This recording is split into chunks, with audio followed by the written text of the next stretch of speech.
बिस्मिल्लाहिर्रहमानिर्रहीम। अस्सलाम वालेकुम फ्रेंड्स, उम्मीद है आप खैरियत से होंगे। आप देख रहे हैं फाइनेंस एक्सपर्ट। पीआरए में पंजाब रेवेन्यू अथॉरिटी में किन लोगों का रजिस्टर होना ज़रूरी है और रजिस्ट्रेशन कैसे करते हैं, प्रैक्टिकल तरीका इस वीडियो में मैं आपको हर चीज़ करके दिखाऊंगा। आपने ध्यान से देखनी है। तो चलें स्टार्ट करते हैं।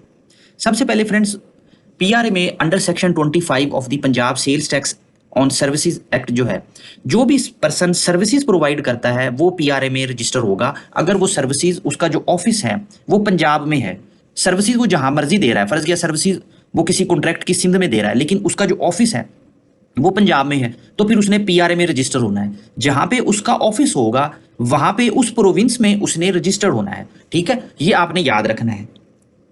अब किन किन के लिए रजिस्ट्रेशन जरूरी है वो मैं आपको आगे बताता हूँ। जी, ये कैटेगरीज हैं, ये आप रीड भी कर सकते हो। प्रोफेशनल सर्विसेज में tax consultants, lawyer, chartered accountants, architects, engineers, consultants जो हैं सर्विसेज प्रोवाइड करते हैं। आईटी और जो आईटी रिलेटेड सर्विसेज हैं वो भी इसमें शामिल हैं। कंस्ट्रक्शन में अगर आप कॉन्ट्रैक्टर हो, बिल्डर हो, डेवलपर हो, ठीक है, अगर आप सर्विसेज दे रहे हो तो आप इसमें रजिस्ट्रेशन आपकी ज़रूरी है। बिजनेस सपोर्ट सर्विसेज में आप जैसे सिक्योरिटी कंपनी हो, आप जो है मैन पावर सप्लाई करते हैं, एचआर से रिलेटेड सर्विसेज दे रहे हैं, रिक्रूटमेंट कर रहे हैं, इवेंट मैनेजमेंट, एडवर्टाइजिंग, ये इसमें आती हैं। हॉस्पिटैलिटी में restaurants, caterers, marriage halls, hotels, ये सारे आ जाते हैं। अगर हम ट्रांसपोर्ट एंड लॉजिस्टिक की बात करें तो कोरियर सर्विसेज, लॉजिस्टिक कंपनीज और जो ट्रांसपोर्ट प्रोवाइडिंग कंपनीज हैं वो इसमें शामिल हैं। पर्सनल सर्विसेज में beauty salon, spa, gym, photography studios, ये सारी, मतलब ये जो भी सर्विसेज का सेक्टर है वो, अगर आपका जो ऑफिस है, आपकी जो बिजनेस की लोकेशन है वो पंजाब के प्रोविंस में है तो फिर आपने पीआरए में लाजमी रजिस्टर होना है। मिसाल के तौर पे अगर एक टैक्स कंसल्टेंट लाहौर में अपनी सर्विसेज दे रहा है, ठीक है, उसका ऑफिस लाहौर में है, सर्विसेज वो जहां मर्जी प्रोवाइड कर रहा है, तो उसको पीआरए में रजिस्टर होना जरूरी है। एज पर लॉ उसके लिए रिक्वायरमेंट है। सॉफ्टवेयर हाउस है, फैसलाबाद में काम कर रहे हो आप, ठीक है, और आप सर्विसेज जहां मर्जी दे रहे हो, लेकिन आपका जो ऑफिस है वो फैसलाबाद में है, मतलब किसी पंजाब के सिटी में है, तो आपका पीआरए में रजिस्टर होना जरूरी है एज पर लॉ। इसी तरह आप अगर सिक्योरिटी गार्ड प्रोवाइड कर रहे हो किसी भी सिटी में, पंजाब की जो सिटीज़ हैं उसमें आपका ऑफिस पंजाब में है, तो फिर भी आपका जो रजिस्ट्रेशन है पीआरए की वो एज पर लॉ आपके लिए ज़रूरी है। इसी तरह जो कॉन्ट्रैक्टर्स हैं, execute civil work in Punjab, उनकी पीआरए जो है वो registration required. Construction and civil work services performed in Punjab are taxable, making PRA registration mandatory for contractors. इसके अलावा रेस्टोरेंट्स हैं। अब जैसे मुल्तान में अगर आपका रेस्टोरेंट है वो पंजाब के अंदर आता है तो पीआर में आपकी रजिस्ट्रेशन जरूरी है। अब पीआरए की रजिस्ट्रेशन आपने करनी कैसे है वो प्रैक्टिकल में आपको तरीका करके दिखाऊंगा। लेकिन सबसे पहले तो आपने ये याद रखना है कि पीआरए में रजिस्ट्रेशन करने के बाद आपने इसको भी, आपका बिजनेस हो या ना हो, आप इसको फिर छोड़ नहीं सकते। आपने फिर अपनी जीरो की रिटर्न हर महीने लाजमी फाइल करनी है। ठीक है, या तो आप रजिस्ट्रेशन करें ना, अगर आपको पीआरए का नोटिस नहीं आया, आपको कोई ज़रूरत नहीं है, आपका छोटा सा कारोबार है और काम चल रहा है तो चलने दें। लेकिन जब आपने पीआरए में रजिस्ट्रेशन कर ली तो फिर आपने अपनी रिटर्न जो है, जैसे हम सेल टैक्स की एफबीआर में फाइल करते हैं, इस तरह आपने पीआरए की रिटर्न लाजमी फाइल करनी है, वरना फिर आपको फाइन और पेनल्टीज लग जाएगी। ये पीआरए की वेबसाइट है, ये आपको अगर वैसे ना मिले तो आप एफबीआर की मेन वेबसाइट पे आएंगे ना, तो कोशिश किया करें यहीं से ओपन किया करें। ये यहाँ पे पीआरए का लिंक दिया हुआ, आप इस पे क्लिक करेंगे तो ये पीआरए की वेबसाइट आ गई। उसके बाद आपने यहाँ पे आ जाना है।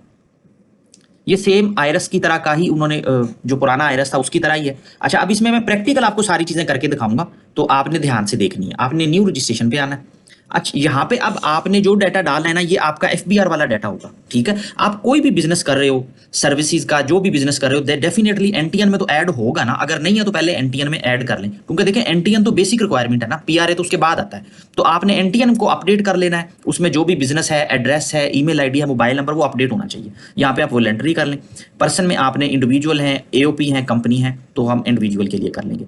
अब यहाँ पे हम रजिस्ट्रेशन नंबर,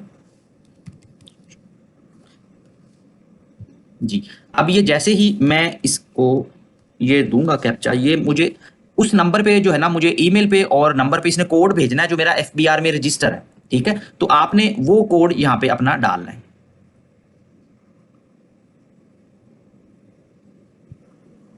जी, ये कोड जब आप यहाँ से सेंड कर देंगे तो ये आपको कोड आएगा। ठीक है, अब ईमेल पे, और ये ईमेल आईडी और मोबाइल नंबर वो है जो आपने उसमें रजिस्टर किया हुआ है आयरस में, एफबीआर में। ठीक है, तो आपने वो मोबाइल और ईमेल अपने पास रख लेना है।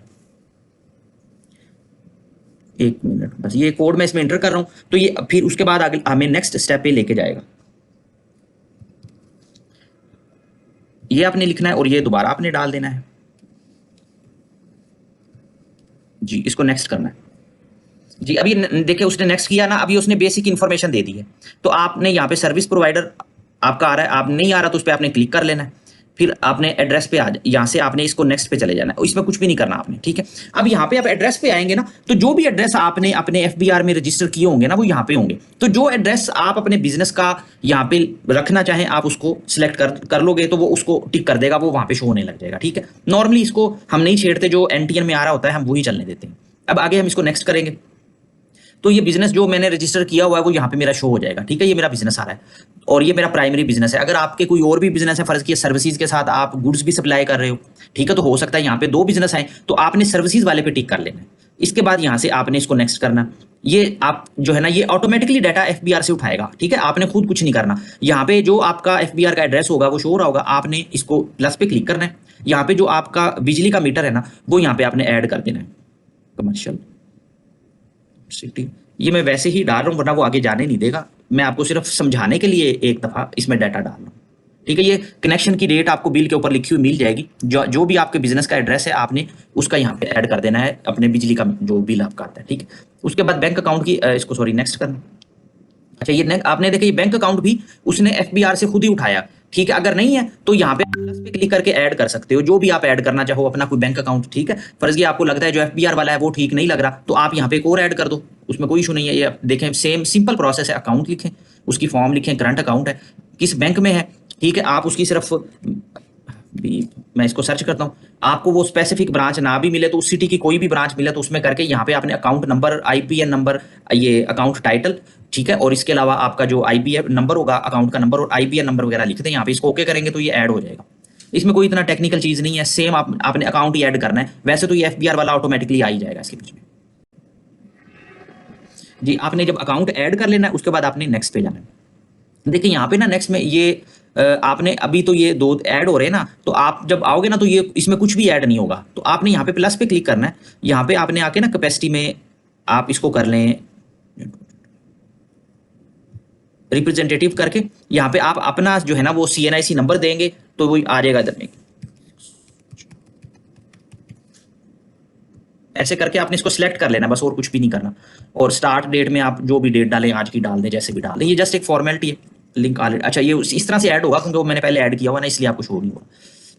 इसको नेक्स्ट कर देना। अब देखें जी, यहाँ से जैसे ही मैंने इसको कंफर्म करना है ना, ये याद रखिएगा, ये बात मेरी आपने ध्यान से याद रखनी है।